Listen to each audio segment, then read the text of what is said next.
L'Observatoire de l'éthique et de la déontologie dans les médias ODEM organise depuis ce 7 septembre 2023 jusqu'au 7 octobre 2023 les journées éthiques et déontologiques de la presse béninoise.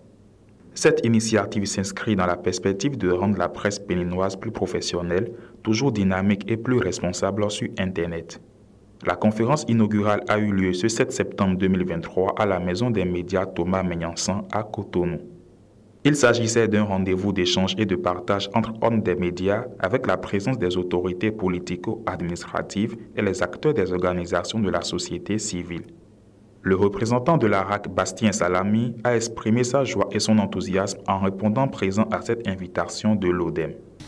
En organisant ces journées, l'ODEM illustre parfaitement la volonté et sa détermination d'œuvrer pour une dynamique professionnelle de la presse béninoise. Ainsi, en plaçant les manifestations de cette année sous le thème éthique et la déontologie à l'épreuve du numérique, l'ODEM est en phase avec les défis du XXIe siècle auxquels les médias sont confrontés.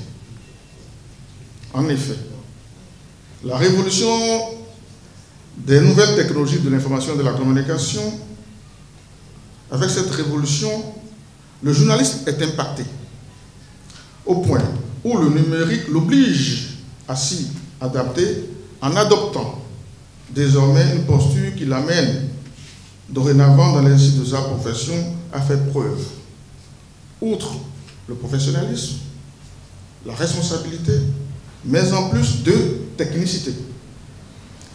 Toute chose qui permettra aux journalistes, aux communicants, j'allais dire, de s'armer contre toute entreprise qui viserait à compromettre la paix, la sécurité, tous utiles au bien-être économique et social. Au titre d'invité, M. Charles Badou se penche sur le thème de cette activité et livre ses impressions. Le numérique, nous y voilà, nous y sommes. Parce que quand ce métier a commencé, quand il s'exerçait, beaucoup d'ici vous diront que c'était d'abord du papier, ensuite ça s'est élargi à la radio, ça a touché la télévision et nous sommes aujourd'hui au numérique. Et la question qui est déterminante à cette étape de la présentation, quand on parle de l'éthique et de déontologie, et j'ai tantôt dit qu'il s'agit de l'éthique et de déontologie du journaliste, mais c'est qui le journaliste? Surtout à l'épreuve du numérique. Est-ce que le premier venu qui a un blog peut se dire journaliste? Est-ce que, parce que aujourd'hui, j'ai un iPhone, je peux dire que je suis journaliste? Et à partir de ce moment-là, commencer à écrire et me prévaloir de cette carte de journaliste et revendiquer, réclamer à corps et à cri auprès de la RAC ma carte de presse. La loi a réglé la question. L'article 21 du Code de l'information dit que le journaliste, c'est plusieurs personnes à la fois, en réalité. Parce qu'on a voulu, dans une définition consensuelle, cerner le journaliste, qui amène à ce que beaucoup, quand même, peuvent se prévaloir de ce titre-là. D'abord et premièrement, c'est celui qui a fait une formation dans une école agréée par l'État et qui a exercé pendant au moins 2 ans, qui peut se prévaloir de la qualité de journaliste. Mais ensuite, celui qui a un diplôme professionnel, un diplôme de l'enseignement supérieur, licence ou diplôme équivalent, qui a également exercé pendant 2 ans, celui-là, on peut l'appeler journaliste. Mais la définition qui m'intrigue et qui permet un fourre-tout, c'est la 3e catégorie. Et là, tout le monde, moi y compris, je peux dire que je suis journaliste, parce qu'on dit c'est celui-là qui exerce son activité dans une entreprise de presse.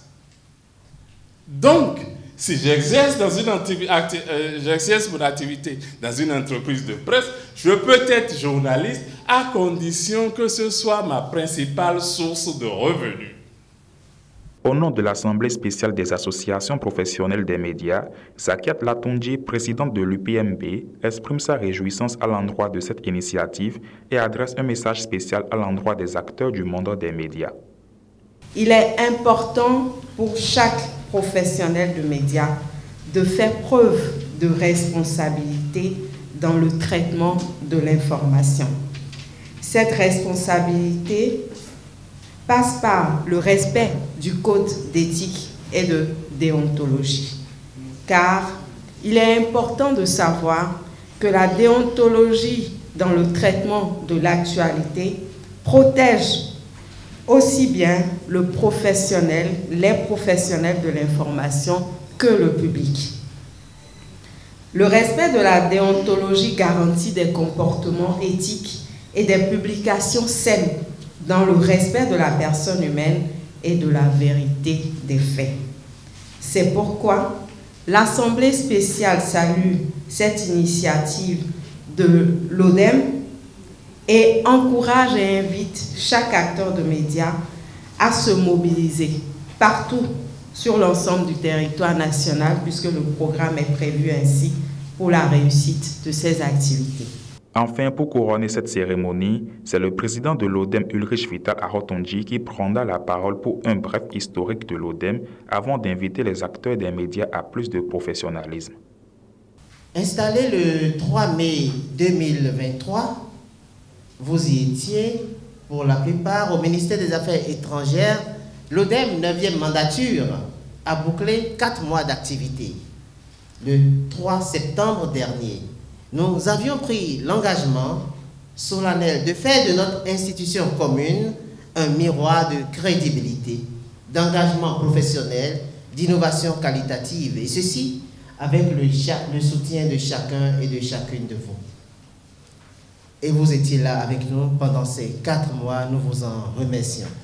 En décidant d'installer l'ODEM en 1999, nos aînés avaient sans doute le souci de s'autoréguler au regard de ce qu'ils qualifiaient eux-mêmes à l'époque des dérives de la presse béninoise. Mais c'était sans imaginer que quelques années plus tard, une dizaine Internet allait s'inviter dans notre quotidien. Notre objectif est d'asseoir, en organisant ces journées éthiques et déontologiques, c'est d'asseoir donc les bases d'une autorégulation spécifique au numérique. C'est pour ça que le thème que nous avons choisi s'intitule « L'éthique et la déontologie à l'épreuve du numérique ». Comment réguler aujourd'hui nos productions sur Internet? Comment fixer de nouvelles règles pour que nous continuions justement d'exercer dans la régularité et surtout dans la responsabilité?